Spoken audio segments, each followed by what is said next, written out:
오늘 본문은 비유입니다. 예수님께서 이 세대의 사람들을, 즉 예수님 당시에 복음을 받아들이지 않는 사람들을 장터에서 노는 아이들에게 비유하셨습니다. 이 장터에서 하는 아이들의 놀이에는 두 역할이 있습니다. 피리를 불거나 곡을 하는 역할이 있고, 그 피리 소리에 맞춰서 흥겹게 춤을 추거나 곡소리에 따라 가슴을 치며 구슬프게 우는 역할을 하는 아이들이 있습니다. 그런데 이 세대의 사람들이 어떤 역할을 맡은 아이들이냐에 대해서 두 가지 해석이 있습니다. 첫째 해석은 피리 소리에 맞춰 춤을 추거나 곡소리에 따라 우는 역할을 맡은 아이들이라고 봅니다. 그러면 세례 요한이나 예수님은 그 반대 역할인 피리를 부는 역할, 곡소리를 하는 역할을 맡은 아이들이 되겠지요. 32절 보십시오. 비유하건대 아이들이 장터에 앉아 서로 불러 이르되 우리가, 세례 요한과 나 예수가 너희를 향하여, 이 세대를 향하여 피리를 불어도 너희가 춤추지 않고 좋은 말로 너희에게 얘기해도 너희가 응하지 않고 응답하지 않고 우리가 곡하여도 너희가 울지 아니하였다 함과 같도다. 너희는 도무지 반응하지 않는구나. 이렇게 해석하는 것입니다. 여러분, 세례 요한은 와서 금식하며 복음을 전했습니다. 그러나 그 당시 세대는 세례 요한의 그 금욕적인 삶을 비난하면서 세례 요한의 선포에는 반응하지 않았습니다. 반대로 예수님은 요한과 전혀 다르셨습니다. 사람들과 잘 어울리며 먹고 마시셨어요. 심지어는 당시의 세대가 죄인이라고 치부했던 사람들과도 교제를 나누셨습니다. 이 세대는 그런 예수님도 비난했습니다.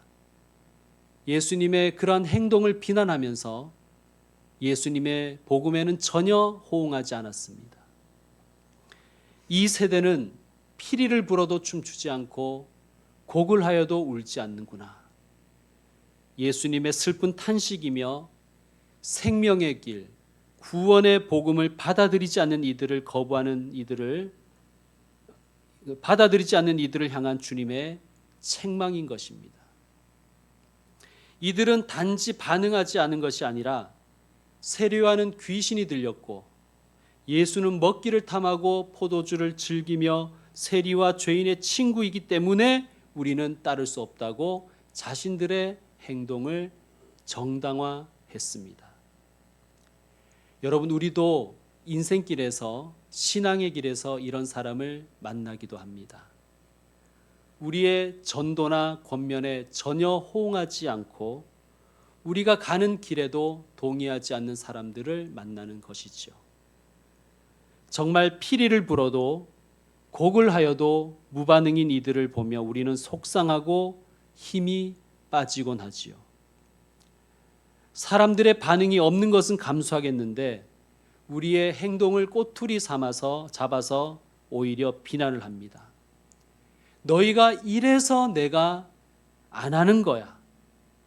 너희가 저래서 내가 안 하는 거야. 나는 하기 싫어. 그럴 때 참 맥 빠지고 포기하고 싶습니다. 화도 나고 상처도 받지요. 어떻습니까? 여러분께는 그런 사람이 없습니까? 여러분의 전도나 여러분의 권면에 전혀 호응하지 않는 사람, 그런 사람이 없습니까? 만약 있다면 어떻게 해야 될까요? 세례 요한과 예수님을 통해서 배우시길 바랍니다. 세례 요한과 예수님은 반응이 없는 사람들, 동의하지 않는 사람들, 꼬투리 잡는 이들 때문에 하나님이 기뻐하시는 일을, 하나님의 사명의 길을 포기하지 않았습니다. 우리 한국교회가 사회복지 사업에 가장 열심이고 돈도 많이 쓴다는 것은 우리도 알고 세상도 아는 객관적인 사실입니다. 그러나 우리 교회들이 하는 사회복지 사업이 호응을 얻지 못합니다. 왜 그럴까요? 우리가 그 사업의 목적을 전도에 두고 있다는 것을 세상이 너무나 잘 알기 때문입니다. 여러분, 물론 사회복지 사업도 중요하지만 전도도 중요하지 않습니까? 그런데 문제는 전도에 도움이 되지 않으면 그 하던 일도 갑자기 그만둔다는 거예요. 예를 들어서 교회가 운영하는 어린이집이나 유치원들이 많았지 않습니까? 그런데 교인 증가에 도움이 안 되니 예산을 확 줄여버리든지 없애버린 교회들이 참 많지 않습니까? 여러분, 복지사업과 전도 모두가 중요합니다. 우리 교회도 그런 일들을 하고 싶습니다. 그런데 전도가 잘 되지 않아도, 교회 성장에 도움이 되지 않더라도 교회가 해왔던 의미 있는 일들은 우리가 계속해서 해나갔으면 좋겠습니다. 그것이 한국 사회에서 교회가 좋은 평가를 받는 방법이 아니겠습니까? 반응과 성과가 당장에 없더라도 계속해서 할 수 있는 교회들은 그 일들을 맡아주면 참 좋겠다는 생각을 합니다. 왜냐하면 그것이 하나님이 기뻐하는 일이기 때문입니다.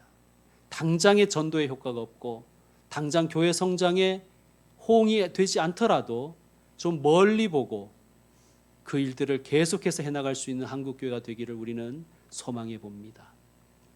사랑하는 성도 여러분, 이렇게 기도합시다. 주님, 사람들의 반응이 없다고, 사람들의 동의가 없다고, 혹은 사람들의 반대와 핍박이 있다 해도 하나님이 기뻐하시는 길을 포기하지 않게 하여 주시옵소서. 우리는 우리 자신과 우리 교회와 우리 한국 교회를 위해서 그렇게 기도해야 될 것입니다. 기도하며 다른 사람들의 말이나 행동에 따라 나의 이 길을 결정하는 것이 아니라 주님께서 원하시는 길, 주님께서 가르쳐 주시는 길, 주님이 기뻐하시는 길을 믿음으로 걸어가는 우리가 되기를 소망합니다. 첫 번째와 상반된 해석도 있습니다. 즉, 이 세대의 사람들을 피리 부는 역할, 곡소리 내는 역할을 하는 아이들로 보는 견해이지요. 그러면 시키는 대로 하지 않는 아이들은 세례요한과 예수님이 되는 것입니다. 이 해석의 핵심은 이것입니다. 세례요한과 예수님은 이 세대가 하라는 대로 살지 않으셨다라는 것이 됩니다. 여러분, 예나 지금이나 아이들의 놀이에는 암묵적인 원칙이 있지요. 그것은 나이가 많거나 힘이 세거나 덩치가 큰 아이들은 편하고 쉽고 재미있는 역할을 맡는 것이고, 나이가 어리거나 힘이 없거나 연약한 아이들은 어렵고 귀찮고 재미없는 역할을 맡는다는 것입니다. 저희 집 남매가 어렸을 때 누나는 유치원과 유치부를 다니고 유치원과 유치부 다니는 그런 누나를 너무나 존경했던 동생이 있던 시절이었습니다. 유치원 놀이, 유치부 놀이를 하면 유치원 선생님이나 유치부 선생님, 전도사님이나 선생님 역할은 누가 할까요? 당연히 언제나 서열 1위인 누나가 하는 것입니다. 누나는 노래하고 가르치고 율동시키는 역할을 하지요. 학생은 언제나 막내인 동생이 맡습니다. 선생님 역할을 맡은 누나가 노래하면 동생은 그 노래에 맞춰서 열심히 춤을 춰야 되고, 전도사님 역할을 맡은 누나가 물으면 대답해야 되고, 시키는 대로 하지 않으면 야단을 맞고 다시 해야 됩니다. 예수님은 당시 아이들의 놀이에 오늘 비유를 빗대어 말씀하신 것입니다. 두 부류의 아이들이 있는데 한 부류는 앉아서 놀이를 주도하는 쪽이고 다른 한쪽은 그 주도하는 쪽을 따라가야 하는 것입니다. 주도하는 아이들이 우리 결혼식 놀이를 하자고 하면 그러면서 피리를 불면 기쁘다고 춤을 춰야 되고, 장례식 놀이를 하자고 하면 곡소리에 맞춰서 가슴을 치며 엉엉 우는 역할을 해야 되는 것입니다. 여러분, 한번 물어보겠습니다. 여기서 피리를 부는 것과 춤을 추는 것 중에서 어느 역할이 더 재밌고 쉽겠습니까? 피리를 부는 것이 쉽고 재밌지요. 자기 마음대로 하면 되니까. 여러분, 아이들이 연주자 흉내를 내면 얼마나 잘 내겠습니까? 자기 마음대로 불어제끼겠죠. 그러면 그 박자와 장단에 맞춰서 춤을 춰야 되는 아이들은 얼마나 힘겹고 귀찮고 어렵겠습니까? 또 그냥 슬피 아이고 아이고 이런 곡소리를 내는 것과 그 곡소리에 맞춰서 가슴을 치면서 떼굴떼굴 구르며 엉엉 우는 연기를 해야 되는 사람은 사는 쪽과 어느 것이 더 쉽겠습니까?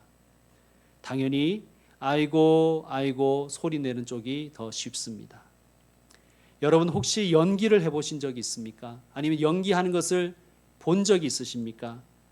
슬픔을 연기하는 것이 가장 힘들지 않을까 그런 생각을 합니다. 사람들은 쉽게 지적하죠. 야, 저게 웃는 거야, 우는 거야.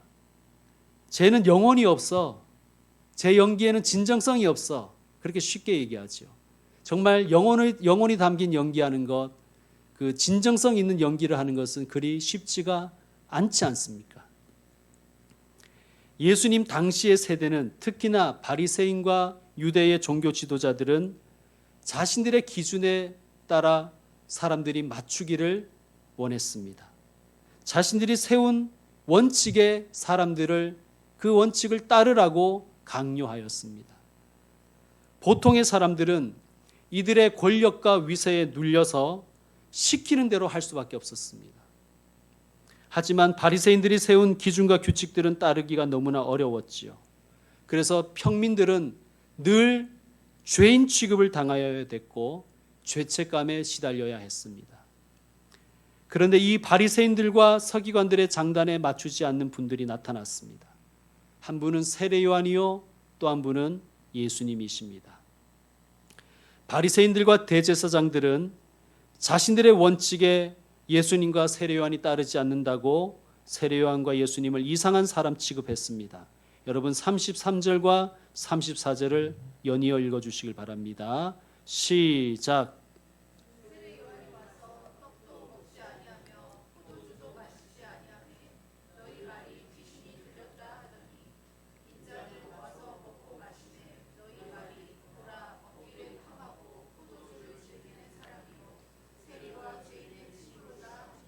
아멘.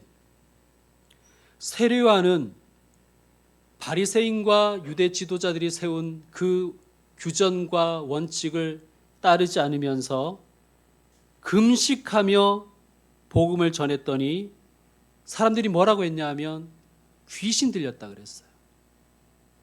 반대로 예수님은 먹고 마시며 심지어 세리와 죄인들과의 친구가 되어주니까 사람들은 예수님을 먹보요 술꾼이라고 욕했습니다. 세례 요한과 예수님은 당시의 집권자들이 살라는 대로 살지 않으셨습니다. 세상의 규정대로 살지 않으셨어요. 그러나 세상의 요구 앞에 흔들리지도 않으셨습니다. 중심을 잡고 나아가셨습니다. 여러분, 세상 사람들의 요구나 세상의 유행은 정말 제각각이고 그마저도 늘 쉽게 바뀝니다. 그러니까 사람들을 만족시키지 못할까, 세상의 유행에 내가 맞추지 못할까 너무 전전긍긍하지 마시길 바랍니다. 어떤 목사님 네 분께 들은 이야기입니다. 그 교회에 부임한 지 얼마 안 됐는데 사모님이 옷을 좀 검소하게 입고 교회를 가셨대요. 그러더니 교인들이 수군수군 됐답니다. 사모 옷이 저게 뭐야? 그지야? 사모님 실망이에요. 그러더라는 거예요. 그래서 그 다음 주에는 옷을 좀 잘 차려입고 이쁘게 하고 교회 갔더니 또 사람들이 수군대더랍니다. 아니 사모 옷이 저게 뭐야? 너무 사치스럽잖아. 사모님 정말 실망이에요. 그래서 그분들이 답답해하며 답을 구하는 것은 아니지만 이렇게 말씀하시더라고요. 도대체 어느 장단에 춤을 춰야 될지 모르겠습니다. 그렇습니다, 여러분. 어느 장단에 춤추기가 너무 어렵지요. 그런데 알아야 될 것은 그 교회 교인들은 처음부터 목사님과 사모님을 받아들일 마음이 없었다는 것이죠. 여러분, 우리가 어떤 말과 행동을 하는 것에 따라서 세상이 우리를 받아들이지는 않습니다. 세상은 처음부터 그리스도인과 그리스도의 삶을 받아들일 준비가 되어 있지 않습니다. 여러분, 악한 세대는 하나님을, 예수님을 받아들이지 않습니다. 그리고 항상 투덜댑니다. 하나님 실망이에요. 예수님 실망이에요. 여러분, 사랑하는 우리 성도 여러분, 하나님은 우리의 뜻을 이루어 주시는 분이 아니십니다. 오해하지 마십시오. 우리의 인생의 목표나 우리의 야망을 이루기 위한 수단으로 하나님을 이용하지 말라는 뜻입니다. 하나님의 뜻에 우리가 맞추어야 됩니다. 주님의 뜻과 주님의 계획에, 주님의 스케줄에 우리가 우리의 시간을 조정해야 되는 것이죠. 바리새인과 제사장들은 세례요한과 예수님에게 자기들이 결정한 대로 하라고 했습니다. 딴소리 하지 말고 시키는 대로 해라. 그러나 세례요한과 예수님은 당시의 세대가 하라는 대로 하지 않고 하나님의 뜻을 따라 주님이 기뻐하시는 길을 가셨습니다. 사랑하는 성도 여러분, 우리 이렇게 기도했으면 좋겠습니다. 주님, 세상의 유행, 세상 사람들의 요구에 맞추려고 정정긍긍하지 않게 하여 주시옵소서. 하나님의 뜻에 나의 뜻을 맞추게 하여 주시고 하나님의 길에 나의 길을 맞추게 하여 주시옵소서. 이렇게 기도하며 주님이 우리에게 원하시는 길을 걸어가기를 축원드립니다. 성도 여러분, 비유에 등장하는 아이들이 누구인지에 대한 견해는 다를 수 있지만 결론은 같습니다. 세상의 대세를 따르며 살지 말고 대의, 하나님의 의를 따라 살라는 말씀입니다. 소크라테스가 아테네 청년들에게 악영향을 끼치며 아테네가 인정하지 않는 신을 인정하고 그 신들을 섬기게 한다고 그렇게 미혹하게 한다는 그런 혐의를 받아서 고발당했습니다. 법정에서 소크라테스는 자신의 신념을 열심히 설명하고 변론했지만 시민 배심원들은 그에게 유죄를 결정하지요. 이제 형량을 정하는 판결만 남았습니다. 그에게 사형이 언도될 것은 자명한 현실인 것입니다. 너무 억울하고 부당하기에 소크라테스의 친구인 크리톤이 소크라테스를 탈출시키기 위해서 찾아왔습니다. 크리톤이라는 사람은 매우 부자이며 상당한 힘도 가지고 있던 실력자였습니다. 크리톤이 소크라테스에게 말합니다. 선생님, 저에게는 선생님을 구할 돈도 있고 힘도 있습니다. 제게 그런 힘과 돈이 있다는 것은 아테네 사람들이 전부 다 알고 있습니다. 그런 제가 만약 선생님을 구하지 않으면 사람들이 뭐라고 하겠으며 후세는 저를 얼마나 욕하겠습니까? 그때 소크라테스가 이렇게 말합니다. 진실을 진실로 모르는 대중을 두려워하지 말고 사실을 사실대로 아는 소수를 두려워하라. 그렇습니다, 여러분. 우리가 정말 두려워할 대상은 진리를 모르는 이 세대가 아니라 진실과 진리를 알고 있는 소수입니다. 그 중에서도 가장 중요한 소수는 하나님이십니다. 이 세대를 무서워하지 말고 하나님을 두려워하는 사람들이 되시기를 축원드립니다. 지혜는 자기의 모든 자녀로 인하여 옳다함을 얻느니라. 아멘. 여기서 지혜는 궁극적인 지혜, 참 진리를 가리키지요. 그러므로 예수님이 말씀하신 지혜는 진리이신 하나님을 의미하는 것입니다. 지혜는, 즉 하나님은 하나님을 두려워하며 사는 하나님의 자녀들을 통해서 증명된다는 말씀입니다. 하나님의 하나님 되심은 당신의 자녀들인 우리가 혹은 다수인 우리가 다수나 소수에 상관없이 우리가 다수이거나 소수인 것에 상관없이 우리가 그 진리를 따라 살아가는 그 삶을 통해서 하나님의 하나님 되심이 증명된다는 말씀입니다. 한때 욜로라는 말이 유행했지요. You only live once. 이 문장의 첫 스펠링을 딴 YOLO, 욜로는 인생은 한 번뿐이다라는 슬로건 하에서 지금 자신의 행복과 이상의 실현을 그 무엇보다 중시하는 라이프 스타일을 가리킵니다. 욜로족은 남의 눈치를 보지 않지요. 사회가 세워놓은 원칙이나 규정에 얽매이지 않고 남에게 구애받지 않고 자신이 하고 싶은 일을 하고 자신의 이상을 추구하면서 살아가는 사람들입니다. 이 욜로족들의 라이프 스타일을 우리가 다 동의할 수는 없지만 저는 한 가지, 적어도 우리가 영적으로는 욜로족이 되어야 된다는 말씀을 드리고 싶습니다. 세상 눈치 보며 세상이 하라는 대로 따라가려고 안절부절하지 마십시다. 하나님의 뜻을 알고 그 뜻을 묵묵히 실천하는 영적인 욜로족이 되시기를 축원드립니다. 세상의 요구에 휘둘리지 마십시오. 세상의 유행과 세상의 변덕에 흔들리지 마십시오. 이 세대가 시키는 대로, 이 세대가 정해놓은 대로 살지 말고 저와 여러분은 좁은 문, 좁은 길을 가는 소수가 되십시다.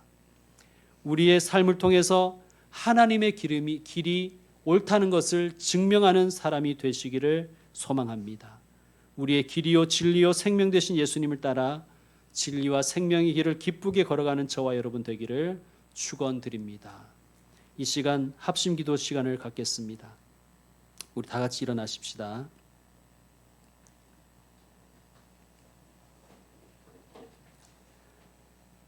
우리가 드릴 합심기도의 제목은 첫째, 사람들의 반응이 없어도, 사람들의 동의가 없어도, 혹은 사람들의 반대와 핍박이 있어도 하나님께서 기뻐하는 길을 포기하지 않게 하여 주시옵소서. 두 번째, 세상이 하라는 대로 살지 않게 하여 주시옵소서. 대세가 아닌 대의를 따르게 하여 주시옵소서. 세 번째는 세례요한처럼, 예수님처럼 영적 욜로족으로 살게 하여 주시옵소서. 이 세 가지입니다. 우리 다 같이 주여 하신 후에 합심기도 드리도록 하겠습니다.